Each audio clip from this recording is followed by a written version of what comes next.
mpiferina riavana malala azontsika miona toyzany ty andro sabotsy me nitompo antsika ty azontsika miainy tean'andriamanitra sy niafatra mieny antsika koa ka dia nitompo amintsika mandrakariva ho anareo zay voantsony Jesosy Kristy manan'andriamanitra sady voantsony masina ho aminao reny ny fahasoavana sy ny fiadanana afan'andriamanitra raitsika sy Jesosy Kristy tompo amen. Sabotsy 7 martsa 2022 majinantsika alo hevitra hoe mitarika ho amin'ny fandinihan-tenany tompo andeha riavana idera sy akalazan'andriamanitra isika. Andriamanitra no arsero antsika mpamonjy morazo indrindra amin'ny fahorina izy koa izany tsy atahorantsika na dia olivina aza ny tany na hifindra ho anaty ranomasina aza ny tendrombohitra na mirondrona sy misambaravara aza ny onjany ka miororo ny tendrombohitra no ny fisafokany. Amen. Yeah.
andeha hivavaka isika. Ry Jesosy Kristy tomponay io, misaotra anao zay fa mahatsapa ny fiahinao ny fiainanay, fa velona trapa-mijeny izay. Mankalaza, midera, mahay voninahitra ianarinao masina izay, noho izany fitiavanao, izany famindram-ponao izany. Tompo, mahatsara ny tenay koa izay fa mpanota, ko mandohariko enatrehanao, miaiky ny fahadisoanay, mamindrafo ny ary mamelahany erikay, fa namasino midira, manjakaty anatinay amin'ny fianona ny teninao, hiavoazany amin'ny fanomponanao, amin'ny finoana marina anao. Naran'i Jesosy Kristy mpamonjy anay, naovanay mivavakay. Amen. Ny finainao antsika amin'ny unité ry havana malala dia hitanao ao amin'ny filazantsara soratan'i Luka. Luka 10:1-20 mivaky toy izao aminaran'i Jesosy.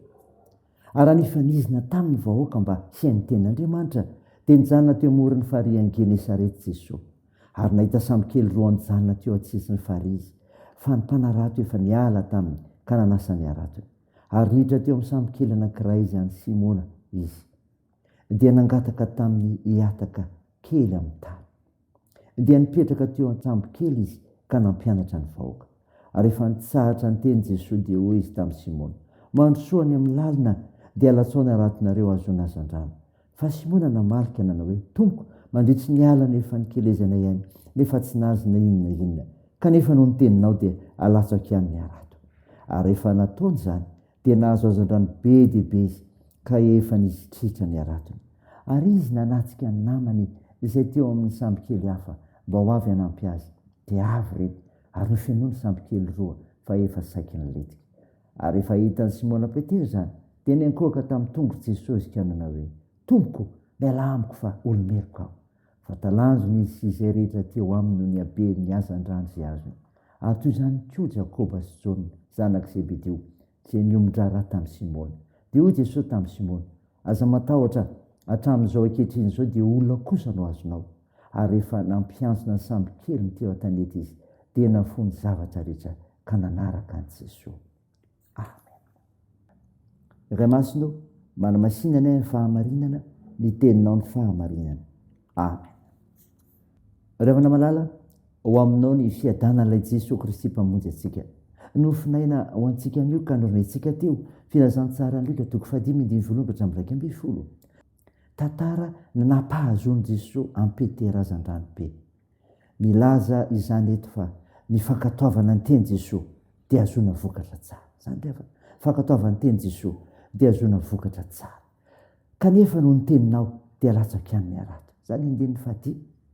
Nanarato eo amin'ny farihan'i Genesareta nandritry ny alina ry Simona fa tsy nahazo. Niditra tao an-tsambo kely, nampianatra Jesosy.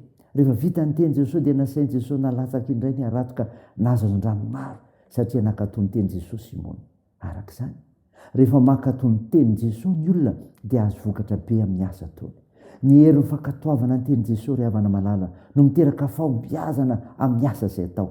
Ka raha tianao nahita fahombiazana amin'ny asa atao, dia ekeo sy ankatoavy ny teny Jesosy fa antoka ahombiazanao izany. Ny fankatoavana ny teny Jesosy, atsirovan-tena ho mpanota. Zany koa ry havana, tompoko miala amiko fa olomeloko aho, ho ny 9. Teny nataon'i Simona Petera zany rehefa nahazo azan-drano be diabe izy. Ny fisalasalana ihany tao amin'ny Simona Petera fony vao nandatsaka ny arato izy. Izany fisalasalana izany dia vokatry ny tsy finoana. Ary zany nahatonga ny Simona Petera natsiaro tena ho mpanota. Ho antsika kristiana ry havana, tsarovy fa ny fahasoavana meny Jesosy antsika, ny alohavan'ny fisalasalana sy ny tsy finoana dia mahatonga antsika hiankoaka sy haiko anatrehan'i Jesosy Kristy fa mpanota. Fahotana ny hevitra fa mety tsy mahomby tahaka ny ezaka ataon'ny olona tsy misy finoana ny fiankinana amin'i Jesosy ny vokatry ny fankatoavana ny teniny. Koa izao ny afatra ho anao ry havana, ankatoavo ny teny Jesosy dia omby ny asa ataonao. Zany ry havana, saina izany, raisy izany, dia dinio ny finoanao an'i Jesosy Kristy sy ny fankatoavana amin'ny teniny. Ho voninahitra ny anarany. Amen. Dia hivavaka asika. Tompo, misaotra ny mofinaina nomenao izay milaza fa ny fankatoavana ny teny Jesosy dia azona vokatra tsara. Ary koa atsirovan-tena ho mpanota. Da io ny faharoan-tenanay ho anao amin'ny fiainana ny famonjena, teny finoanan'i Jesosy Kristy sy ny fankatoavana ny teninao Andriamanitra izay nitarika anay amin'ny fandinihan-tena. Mivavaka izay ho an'ny tompona anjara rehetra sy ny vahoakana rehetra hiatrika fanompoavana rahambe sy tompo. Tompo, mbao ireo manana andraikitra amin'ny fitsaboana ka hosotraminareo marary ampirizy ro manamanjo tompo toandro mareo sokio laronjeo ro mahatra sy sahirana ary tsynjovony trambony tao ny asa sy ny fiazakazany hoe mitseno itsindray tompo fangio ny firenenay mivavakay dia teo aminaran'i Jesosy Kristy mpanavitra le fantsangana tamaty ary velona mandrakizay nampianatra anay nivavaka manao hoe raha na eo izy any an-danitra ao masina ne ny anaranao ho tonga ne ny fanjakanao atao ny sitraponao etsy an-tany ao tahaka ny an-danitra meo ny anizy anona saza ao anay ary mamela ny elokay tahaka ny namelanay izay meloka taminay ary aza mitondra anay amin'ny fakam-panahy fa manafany amin'ny ratsy fanao ny fanjakana sy ny hery ary ny voninahitra mandrakizay amen. Raha finoana riavana malala ny itsodrana tolotra anao aminaran'i Jesosy Kristy. Ilay Andriamanitra loharaha ny fanantenanany hameny fifaliana sy fiadana tanteraka anareo no ny finoanareo mpaitomboanareo be dia be ao aminareo ny fanantenana no iseriny fanahy masina sy ny fankatoavana ny tenin'Andriamanitra. Amen. Dia an'Andriamanitra irery ny voninahitra amin'ny anaran'ny Ray sy ny Zanaka ary ny fanahy masina. Amen.